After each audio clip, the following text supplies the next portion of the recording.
It is a beautiful spring day out there, and I'm recording in here because of the wind that was playing havoc with the quality of sound in this video. Now, being forced indoors is something we are all very familiar with right now.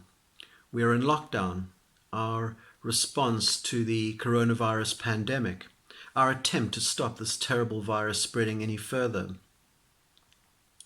On Sunday, in our Gospel reading, we hear the story of Thomas encountering the resurrected Christ. And at the beginning of this reading, we see the disciples all together behind locked doors, quote, for fear of the Jews. We are behind metaphorical locked doors for fear of spreading this virus. And then we see that in the body of the resurrected Jesus, there are the marks of crucifixion.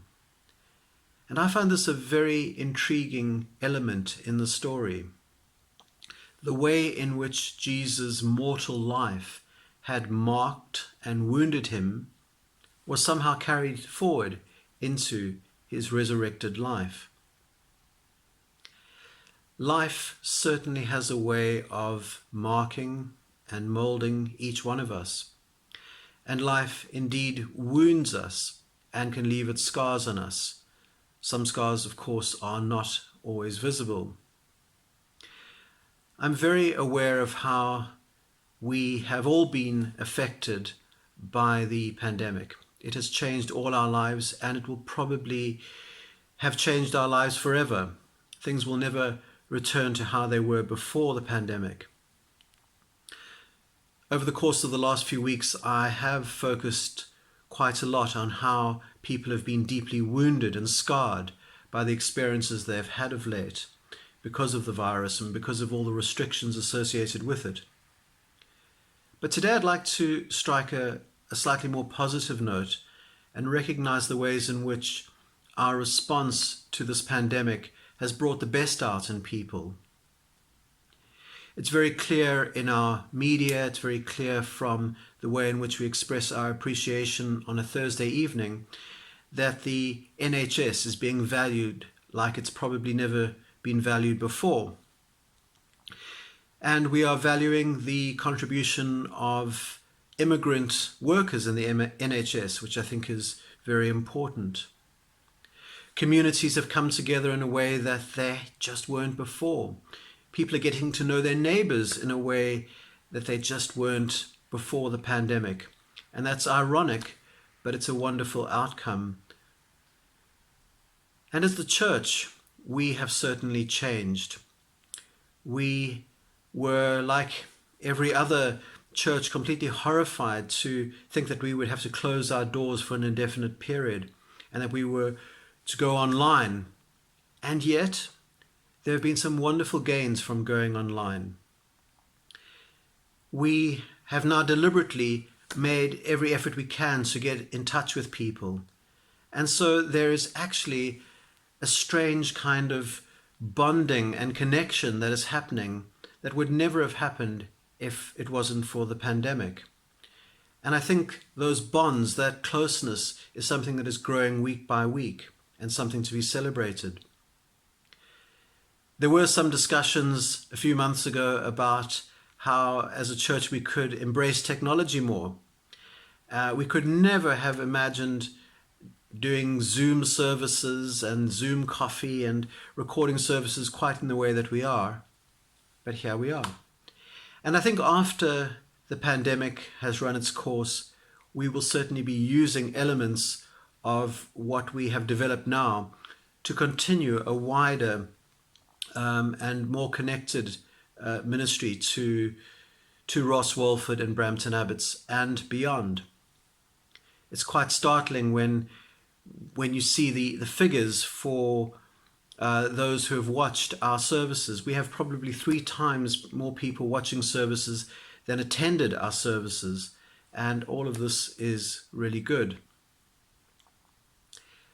One of the other things that has been a positive boon from this pandemic in the life of the church has been that people have developed what I will call holy habits at home.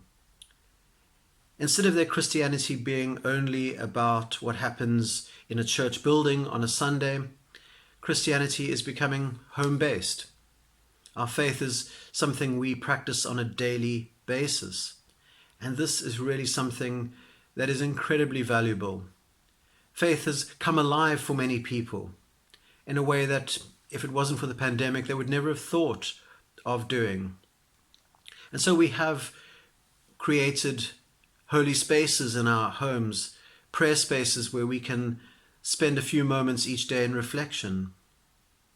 People gather for morning prayer online, which is amazing. And we have put resources out there that are helping people develop their relationship with God. Resources like everyday prayer. And today a resource is going to be put out called Everyday Bible. And that's a wonderful resource helping us to read the story of Jesus in the Gospels on a daily basis. So an unexpected and very positive outcome from this pandemic has been the growth in our personal devotion. And going forward, I can see that can only enrich the church as it enriches our individual lives. We are not 100% sure when this pandemic will run its course, when lockdown will be eased. But one thing I can be certain of is that whatever the future looks like, these churches in Ross, Walford and Brampton Abbots will continue to reach out to their communities in hope and faith, and above all in Christian love. We are churches who are marked, if you like, by those qualities, because those are the qualities of Christ: faith, hope, and love. I'm going to play out with something that has probably greater appeal than the music I chose for last week. It's a well-known hymn. It's Dear Lord and Father of Mankind. It's a hymn that many people love, many people value. It is a hymn that has been played at significant events in my family's life, at funerals, at weddings, at ordinations. And for this reason, I'd like to share it with you.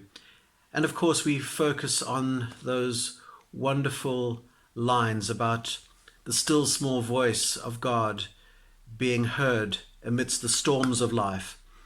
And I pray that today you are able to hear God's still small voice bringing assurances of his love and his power and his concern for you. God bless you until we meet again.